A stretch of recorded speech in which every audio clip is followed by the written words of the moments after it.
जय श्री कृष्णा। राधे राधे। वसुदेवसुतं देवं कंसचाणूरमर्दनं देवकी परमानन्दं कृष्णं वन्दे जगद्गुरुं। कृष्णं वन्दे जगद्गुरुं। दोस्तों, जिसने गीता जी को नहीं जाना उसका जीवन व्यर्थ है। तो आपके व्यस्त जीवन में आपके पास गीता जी के अध्ययन का समय ही कहाँ है। आपकी इस समस्या के समाधान के लिए प्रातःकाल क्रमानुसार गीता जी के एक श्लोक का वीडियो लाया जाता है। केवल 5 से 8 मिनट प्रतिदिन हमारा वीडियो देखकर आप संपूर्ण गीता जी का अध्ययन कर सकते हैं। हमारे चैनल श्री कृष्णा सरमन को सब्सक्राइब करना ना भूलें। दोस्तों, कीजिए अपने दिन की शुरुआत भगवत गीता जी के एक श्लोक के साथ। आज हम गीता जी के तृतीय अध्याय कर्मयोग के तीसरे श्लोक का शुद्ध उच्चारण करेंगे और उसके अर्थ को समझने का प्रयास करेंगे। तीसरे श्लोक को दोस्तों हम 4 चरणों में बांटेंगे। एक एक चरण को पहले शुद्ध उच्चारण करना सीखेंगे, उसके बाद हम पूरा श्लोक एक साथ पढ़ेंगे। श्री भगवानुवाच। पहला चरण। लोकेस्मिन् द्विविधा निष्ठा। दूसरा चरण। पुरा प्रोक्ता मया नघ। तीसरा चरण। ज्ञान योगेन सांख्यानां। चौथा चरण। कर्म योगेन योगिनां। पूरा श्लोक इस प्रकार से है। श्री भगवानुवाच। लोकेस्मिन् द्विविधा निष्ठा। पुरा प्रोक्ता मया नघ। ज्ञान योगेन सांख्यानां। कर्म योगेन योगिनाम्। अर्थात श्री भगवान ने कहा, हे निष्पाप अर्जुन, मैं पहले ही बता चुका हूँ कि आत्म साक्षात्कार का प्रयत्न करने वाले 2 प्रकार के पुरुष होते हैं। कुछ इसे ज्ञान योग द्वारा समझने का प्रयत्न करते हैं तो कुछ भक्तिमय सेवा के द्वारा। दोस्तों, श्री भगवान अर्जुन से कहते हैं कि इस दुनिया में 2 प्रकार की निष्ठा, 2 प्रकार के विश्वास हैं। एक तो है सांख्य योग, जिसका रिश्ता ज्ञान से है। दूसरा है कर्म योग, जिसका कि लेना देना सिर्फ कर्म से है। निष्ठा का अर्थ है कुछ भी करने की सबसे परिपक्व अवस्था, पराकाष्ठा। अपनी इंद्रियों को वश में कर परमात्मा में ध्यान लगाना ज्ञान योग से होता है और इसको कहते हैं संन्यास या सांख्य योग। और दूसरा होता है कर्म योग, मतलब निष्काम कर्म करके फल में आसक्ति न रखना।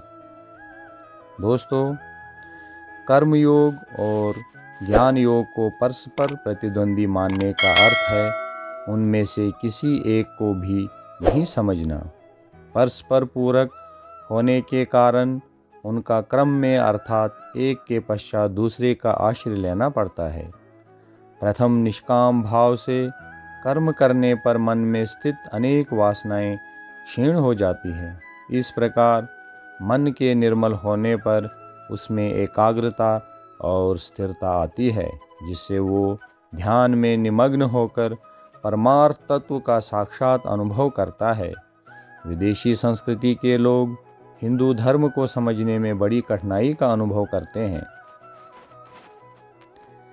साधनों की विविधता और परस्पर विरोधी प्रतीत होने वाले उपदेशों को पढ़कर उनकी बुद्धि भ्रमित हो जाती है, परंतु केवल इसी कारण से हिंदू धर्म को अवैज्ञानिक कहने में उतनी ही बड़ी और हास्यास्पद त्रुटि होगी जितना चिकित्सा शास्त्र को विज्ञान न मानने में केवल इसलिए कि एक ही चिकित्सक एक ही दिन में विभिन्न रोगियों को विभिन्न औषधियों द्वारा उपचार बताता है। आध्यात्म साधना करने के योग्य साधकों में दो प्रकार के लोग होते हैं, क्रियाशील और मननशील। इन दोनों प्रकार के लोगों के स्वभाव में इतना अंतर होता है कि दोनों के लिए एक ही साधना बताने का अर्थ होगा किसी एक विभाग के लोगों को निरुत्साहित करना और उनकी उपेक्षा करना। गीता केवल हिंदुओं के लिए ही नहीं वरना समस्त मानव जाति के कल्याणार्थ लिखा हुआ शास्त्र है। अतः सभी के उपयोगार्थ उनकी मानसिक एवं बौद्धिक क्षमताओं के अनुरूप दोनों ही वर्गों के लिए साधनाएं बताना आवश्यक है। अतः भगवान यहाँ स्पष्ट करते हैं कि क्रियाशील स्वभाव के मनुष्य के लिए कर्मयोग तथा मननशील साधकों के लिए ज्ञान योग का उपदेश किया गया है। पूरा शब्द में वो ये इंगित करते हैं कि ये दो मार्ग सृष्टि के आदिकाल से ही जगत में विद्यमान है। इस श्लोक में प्रथम बार भगवान श्री कृष्ण अपने वास्तविक परिचय की एक झलक मात्र दिखाते हैं। यदि गीतोपदेश देवकी पुत्र कृष्ण नामक किसी मर्त्य पुरुष का ही दिया होता तो अधिक से अधिक उसमें उस व्यक्ति की बुद्धि द्वारा समझे हुए सिद्धांत ही होते जिनका आधार जीवन के उसके स्वानुभव मात्र होते। जीवन में अनुभव किए तथ्यों में परिवर्तित होते रहने का विशेष गुण होता है और इसलिए जब वे बदलते हैं तो हमारा पूर्व का निष्कर्ष भी परिवर्तित हो जाता है। दोस्तों, द्वितीय अध्याय के 39वें श्लोक में भगवान ने दो प्रकार की पद्धतियों का उल्लेख किया है, सांख्य योग तथा कर्म योग या बुद्धि योग। इस श्लोक में इनकी और अधिक स्पष्ट विवेचना की गई है।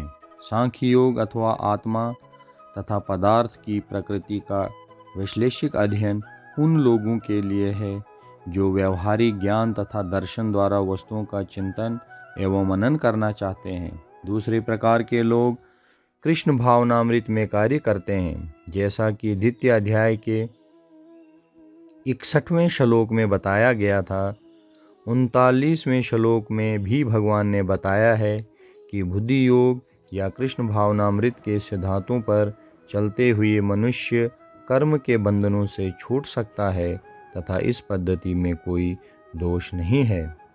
61वें श्लोक में इसी सिद्धांत को और अधिक स्पष्ट किया गया है कि बुद्धि योग पूर्णतया परब्रह्म पर आश्रित है और इस प्रकार से समस्त इंद्रियों को सरलता से वश में किया जा सकता है।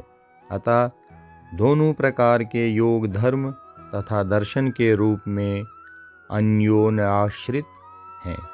दर्शन विहीन धर्म मात्र भावुकता या कभी कभी धर्मांधता है और धर्म विहीन दर्शन मानसिक उहापोह है।